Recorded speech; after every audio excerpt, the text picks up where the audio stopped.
So first off, we heard about your diagnosis for a type of cancer. Just how you doing? How you feeling? Yeah, I'm hanging tough. I have six chemo treatments. I've done one of them, and I'm hanging tough. And the doctors are very optimistic, and I'm extremely optimistic, based on what they told me. But feeling a little cold and tingling in my fingertips, the neuropathy, and then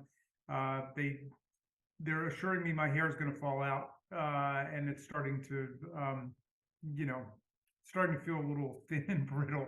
So it is what it is. I might end up wearing a bandana. Or one of my friends on the Capitol Police Force offered me a hat today. He said, "Get me a Capitol Police officer hat." So I might end up going down that road. You just talked a lot about the physical symptoms. What about just mentally? I know it can't be easy hearing those words, you have cancer. Yeah,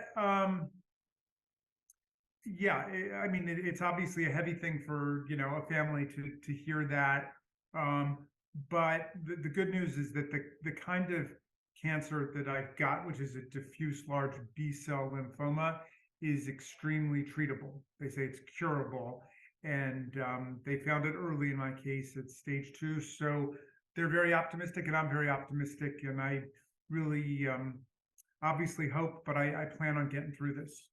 What has your treatment looked like so far, and how has it impacted your role down on the floor? I hear that they've got you sort of in a closet or something.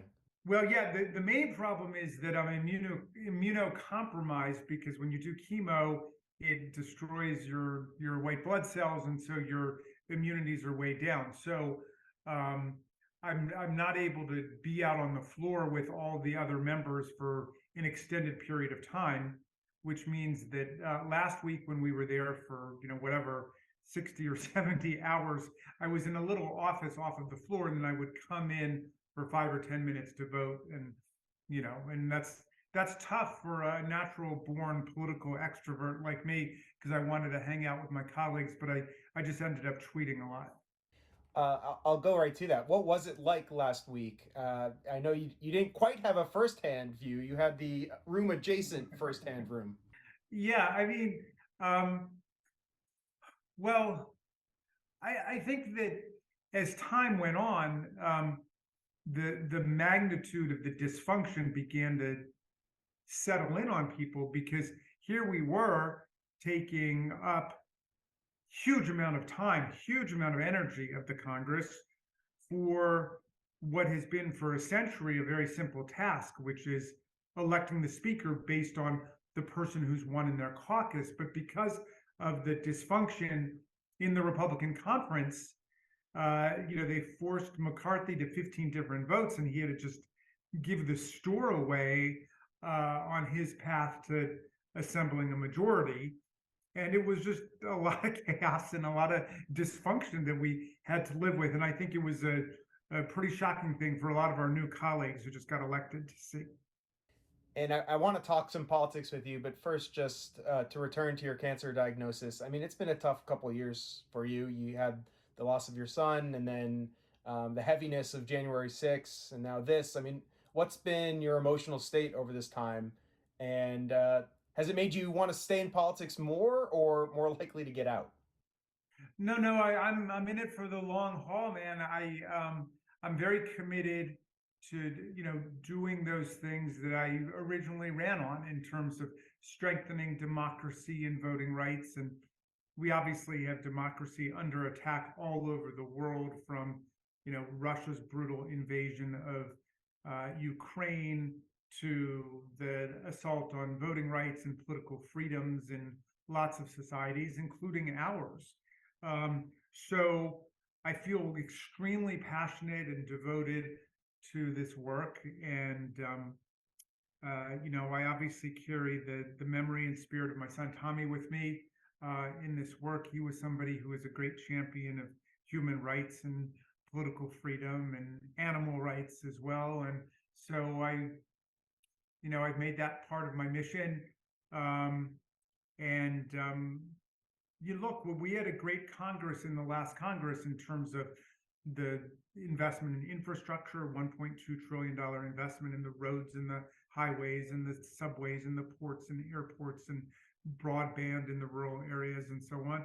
um, the Inflation Reduction Act with lowering prescription drug prices, lowering healthcare costs, and so on. So, we are making democratic government work for people, um, but we're in the middle of that process, and we've got a long way to go to meet the needs of the country, and then to confront the big emergency of our time, which is climate change. So, emotionally, um, there's no doubt it's been a roller coaster. January 6th was just a cataclysmic event in the history of American democracy. Um, but I felt very good about being on the January 6th committee, and about the report that we did, about the criminal referrals that we issued. Um, and I feel like we're making progress, and that's good. So when Democrats lost the majority, the committee came to an end. So that's over now. What do you think there are lasting impacts from it, or what do you hope are the lasting impacts from it? Well, look, I mean, my dad used to say that democracy needs a ground to stand on, and that ground is the truth. And so the first thing that our committee did was to assemble the facts about what happened and get the truth to the American people, so people can understand what we were up against in terms of Trump's attempt to overthrow the 2020 election and essentially set aside the constitutional order in search of his, perpetuation of his stay in office. So I feel that we did our job in terms of establishing that historical record. Somebody wants to come forward and say, no, you got it all wrong with your more than 1,000 witnesses, mostly from the Trump administration, the Trump White House, the Trump family. You got it wrong, and it was really Antifa that did it. It wasn't Donald Trump. Then bring on the evidence and show the evidence. But we looked into that. We didn't see any evidence that Antifa was involved in any way at all. So I think that we've told that story. I think that we have communicated to the public the necessity of fortifying democratic institutions going forward, so that we're shoring up voting rights and electoral process, and we're defending ourselves against coups, insurrections, electoral sabotage, and political violence going forward. I want to talk a little bit about the next 2 years. You guys are now the minority party, at least in the House. What do you anticipate that you may be able to find compromise on? Like when it comes to the Republican Party that's now in control of the House, where do you think you could find middle ground? Well, I'm thinking about that very specifically in the context of my committee, because I'm taking over as the lead Democrat on the Oversight and Accountability Committee, um, and there's so much important bipartisan or nonpartisan work that we can be doing in terms of reducing waste and corruption and inefficiency in government. I mean, you think about the Pentagon budget, which is $750 billion, $750 billion. There's so much that we can do to make sure that that money is not going to waste, and everybody should have a common interest in it. Everybody should have a common interest in making sure that the big laws that we passed in the last Congress translate for people. So, for example, in the Inflation Reduction Act, we said that diabetics in the Medicare program are limited to $35 a month for their insulin shots.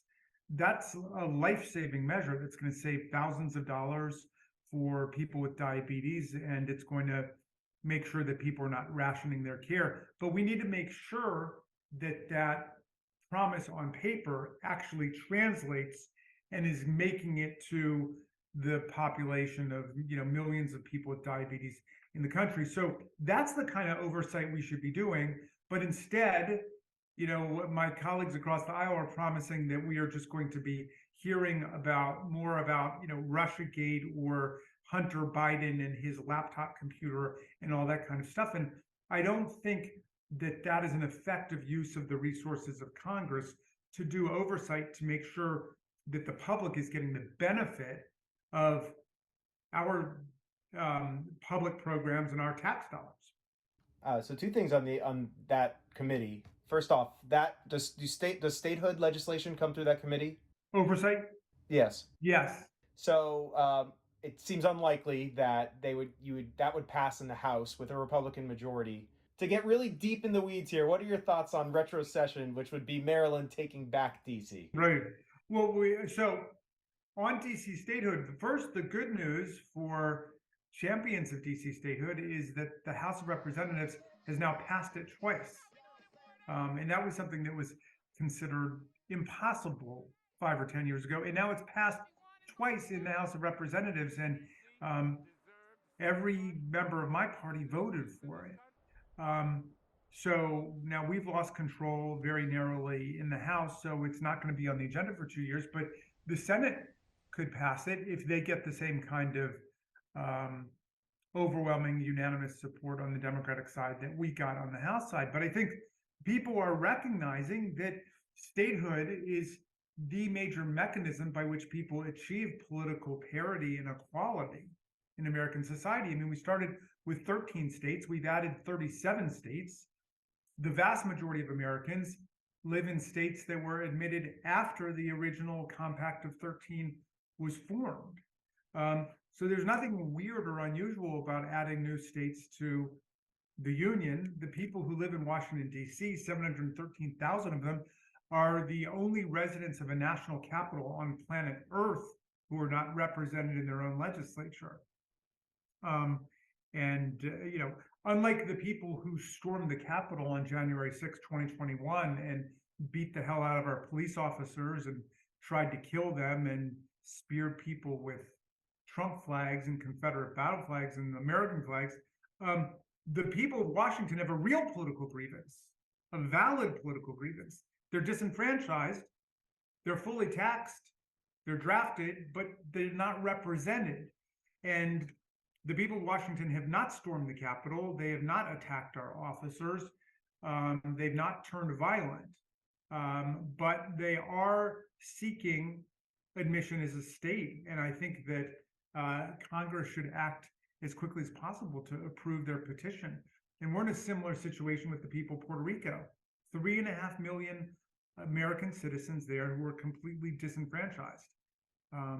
And don't even have the right to vote for president. Of course, people in DC do under the 23rd Amendment, but people in Puerto Rico are totally disenfranchised. And retrocession, which would give them voting rights, just it would be for Maryland senators and Maryland representatives. Well, there's obviously an historical precedent for retrocession in that the Fairfax County and Alexandria and Arlington portions of Virginia were retroceded to Virginia by Congress in 1843. There, it was basically slaveholders who wanted to go back to Virginia because they were predicting, and correctly predicting, that Congress was going to abolish the slave traffic within Washington, D.C. So Congress certainly would have the authority to redraw the boundaries of the district, either to create a new state or to retrocede the lands to Maryland.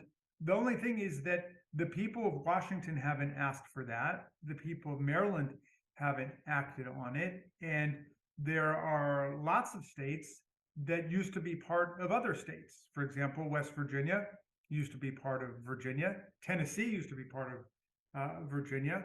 Vermont used to be part of New York, and Maine was part of Massachusetts. And so, there's nothing particularly unusual about kind of a separate political identity and history developing in a community. And the people of Washington have been seeking their statehood. And, that's something I think that all true blue Democratic patriots would want to support. Yeah, retrocession is the perfect solution, except for nobody wants it. My next question is just, what are your goals? It's been 6 years in the House. If a Senate seat opened up, if one of the long serving senators retired, would you want that? Gee, well, my goals. When you first said it, I thought you were talking about what my public goals are, and I certainly have lots of public goals that I've been working on, and we've been making progress on. Lots of the environmental stuff that I want to do, the Chesapeake Bay goals, we're making progress on. We want to intensify that. We want to expand the investment in the Bay, and climate change remains the overarching civilizational emergency of our time. And, those are the things that I'm, most passionate about working on. So, in terms of my own political career ambitions, I have had not a minute to focus on any or all of that stuff, and I know that there are potential different opportunities down the road. And, I'm sure I will check everything out. But right now, I'm just hoping to, do as good a job as I can do on the oversight committee as the ranking member for the Democrats, and to keep fighting for the Democratic program in Congress. And I did have one more career question, but real quick, I wanted to ask about the news of the day. Your thoughts on the oversight committee about them finding classified documents at the Biden facility. What are you learning about that, and what's the latest you're hearing? Well, I mean, it's obviously, alarming to hear about any classified documents that are, set astray. I'm glad that they happened upon those.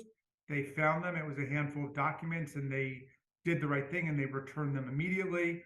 It was not hundreds of documents. It was relatively few, and they were returned. So I don't know much more about it at this point, and look forward to following the details of it. Last question as I look, and we're going over my 15-minute allotted time. I'm just looking back at your career in Congress aligns with my time back in DC. I got here in September 2016, and you were elected in November That's 2016. right. And I remember meeting you at some campaign event way back then. Um, what do you think you've learned over these 6 years where you've been in Congress? And since then, I should say you were a very junior member back then in a solidly blue district, and now you're on CNN all the time and you're on cable news all the time. I mean, what have you learned over this experience in the last 6 years? Well, history plays tricks on all of us. We don't know where history will take any of us. Many things have happened in my life that I never would have expected or wanted to happen. Um, but I'll say this, that the struggle to protect democracy and freedom is central in our century.